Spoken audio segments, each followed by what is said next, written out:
Last Saturday morning, the worst anti-Semitic attack in our nation's history happened. And last Sunday night, Rabbi Winston really did an impressive job of gathering everyone together in the Jewish community in Ann Arbor. It's the first time I've ever been in this sanctuary where there were more people present than at Phil Bowen's funeral. And there were about 900 Jewish people of all flavors, and 300 Muslims, Christians, agnostics, atheists, Hindus. And it was a profoundly holy, spirit-filled event gathered for a very terrible reason. Because of a politically inspired hate crimes. And make no mistake, it was a politically inspired hate crime. We can't dismiss it. That's just what crazy people do when they have access to guns, although certainly access to guns is another piece of this issue for our people.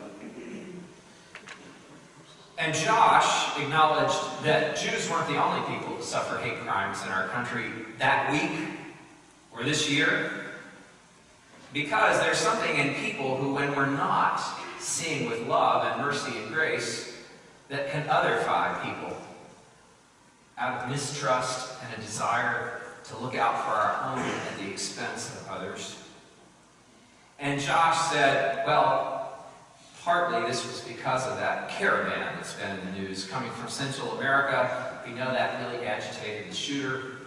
And he said, if Jews are going to be shot at for showing hospitality to strangers, which so many times the Torah says you must show hospitality to the other, the stranger.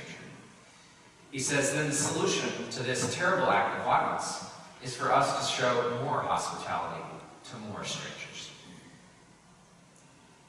That is what the holiness of God requires of all of us.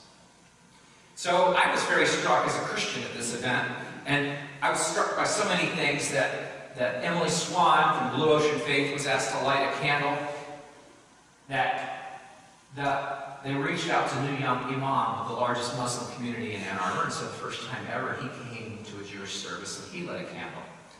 And then afterwards I watched Jewish person after Jewish person come up to the Imam with tears in their eyes and thank him for being there. That is the Holy Spirit moment for me. But see, I'm seeing with Christian eyes. This was a totally Jewish thing. I think the Imam was seeing with Muslim eyes. So we all are going to see the holy through our own lens, and yet God gathers us all together in a profound interfaith unity of those chosen to rely on love and mercy and grace. That's what our first reading says, and the gospel didn't improve on it in any way. The last line, those who are the beloved of God are those who trust in mercy and grace abundant. Trust in love when you might be tempted to respond with something that is not loving.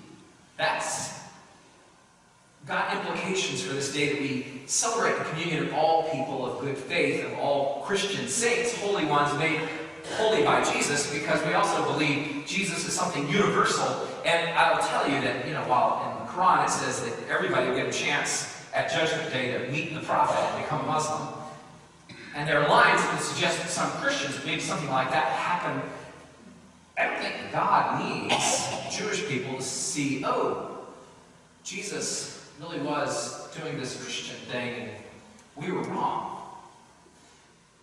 I think Jesus, being this universal part of God's compassion, mercy, grace, abundance, can be perceived by a Jewish person or a Muslim person in an entirely Jewish or Muslim context, because that's how they learn to relate to what is most holy in God. And our challenge is to all respond to others with the hospitality that God shows us. Hospitality, generous treatment, kind treatment of the other, especially friendly treatment of the other, especially when you don't have to.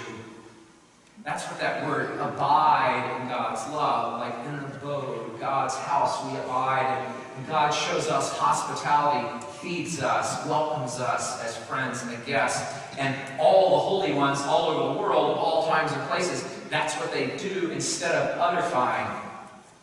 At the same time that I was listening to this awesome address about how to join in Jesus' purpose for the world, given by Bishop Wright of Atlanta at Diocesan Convention, elderly Jewish people were being shot in Pittsburgh.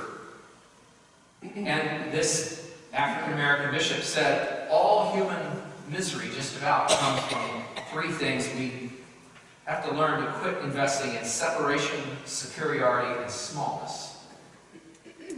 Because that leads to most of the suffering in the world that is unnecessary.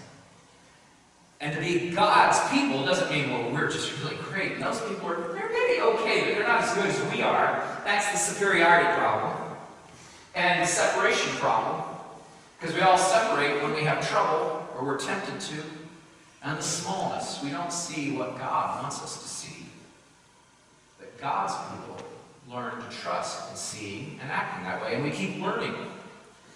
Most of us are old enough that we remember a time when our culture conditioned us, even if our nature meant we would tend toward full inclusion or embrace of LGBTQ people, that there was cultural prejudice that patterned us, that we took it up, and we had hesitancy.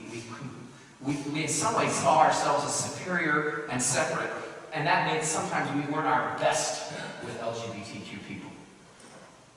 No one who's over a certain age anyway is innocent. Some of the youngest people in the room, you grew up in a different world, and I give thanks to God for that. But what happened? God showed us something more. Because we learned from their experience something that we didn't already know. We realized we suffered from prejudice that was holding us back from seeing people as they really are in God. And then they felt more hospitality and full embrace, not just toleration. And we were changed for the better, too. That's what God wants. Saints are generous and friendly. It's not being civilly pleasant.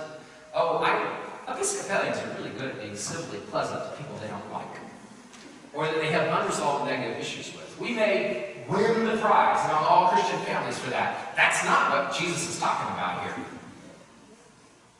Hospitable love, grace, embrace, wanting to learn from the other person.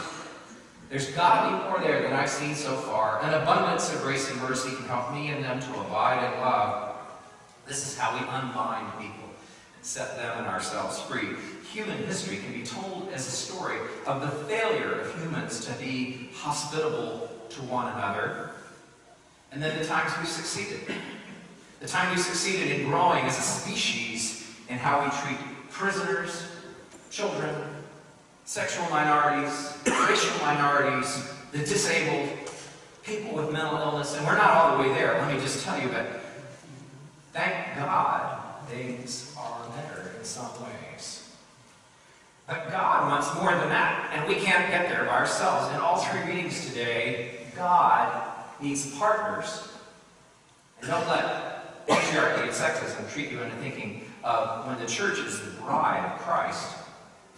Don't think a passive, pretty bride on her wedding day in a white dress for a picture in church. Think of every great marriage you know. Partners. They work together. They trust in love, especially when it's hard. And that's what changes people and makes it holy. Partners.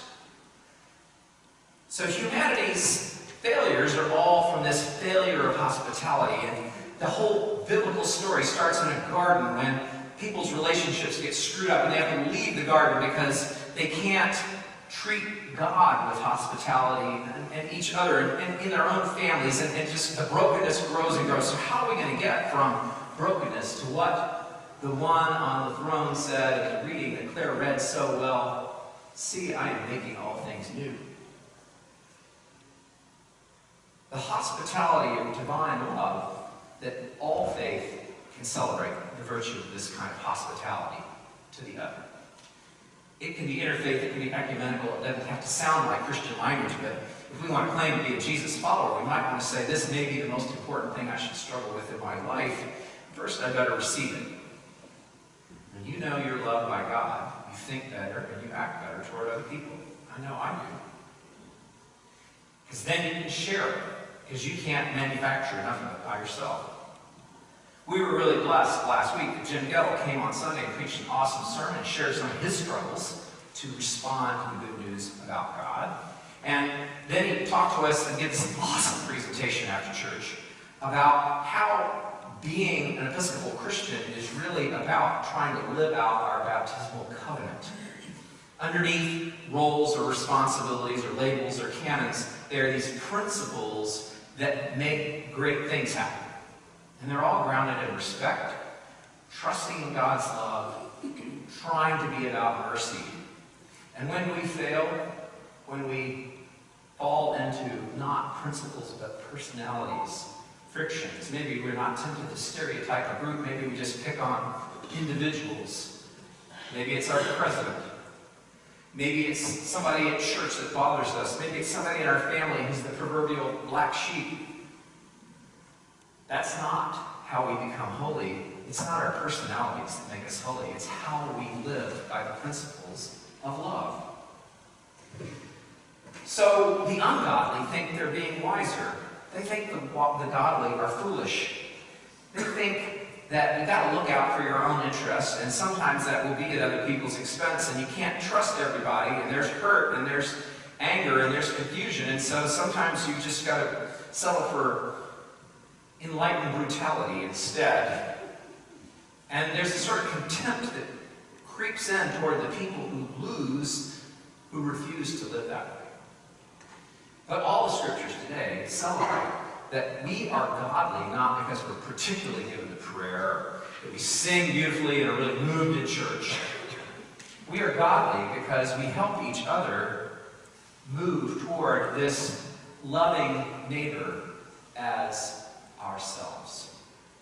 We are purified when it's hard, when it hurts. It's not that God wants us to suffer and says, well, today I'm going to send some terrible suffering on Bill or on Mary Lou. It's more what Jesus shows us about God. When suffering finds us, when we go to the harder places in life that the love of God carries us to, God is with us in the suffering, so it doesn't have to make us cynical or knocked down, but instead it can make us like gold purified by the fire of God. So we will know more love and joy. We will know peace. We will know agitation in the face of harm that people suffer. We will suffer because love is willing to suffer more than selfishness. But this is the way all the people who blessed us the most in life have received the blessing and shared it. So Lord, help us to be one with them in all times and places. Amen.